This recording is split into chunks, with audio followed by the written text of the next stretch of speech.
Cinque Terre is a collection of 5 small towns clustered on a craggy and beautiful piece of Italian coastline, and has left a lasting impression on me. I stayed in Rio Maggiore and I had friends to visit in Vernazza. It was no hardship to do the beautiful walk along the coast between the towns. If you want to take as many photos as I have, take a spare battery. The towns here are quaint and friendly, with no overbearing sense of the tourism industry. My memories are of the views, buying fresh ingredients to cook with, delicious handmade Italian pizzas by the slice, and warm, sun-drenched rocks to stretch yourself out on. Note to self, retire here.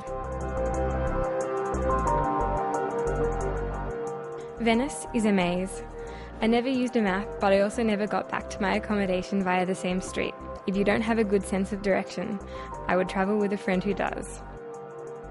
There are a few musts, of course: St. Mark's Square, some kind of boat ride, and perhaps a souvenir mask.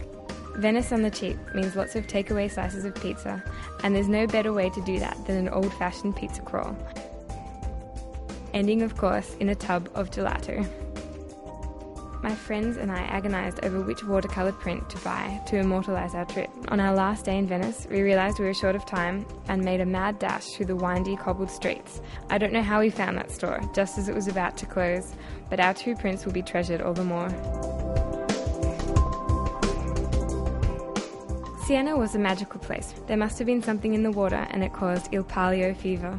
Twice a year in Siena, the famous horse race takes place in the main square of Siena. Although not there for the race, we saw the spirit of Il Palio. The different areas of the town were decorated with the flags and colours of the 17 different contrada. You cannot visit Siena and not see the Duomo. We spent hours there and other buildings, taking hundreds of photos between us. I would recommend getting a tourist pass rather than paying for things individually. And don't hesitate to be creative. We were there for the jazz festival in the town square. Twilight in the square illuminated the castle-like buildings in an orange glow with the sky electric blue.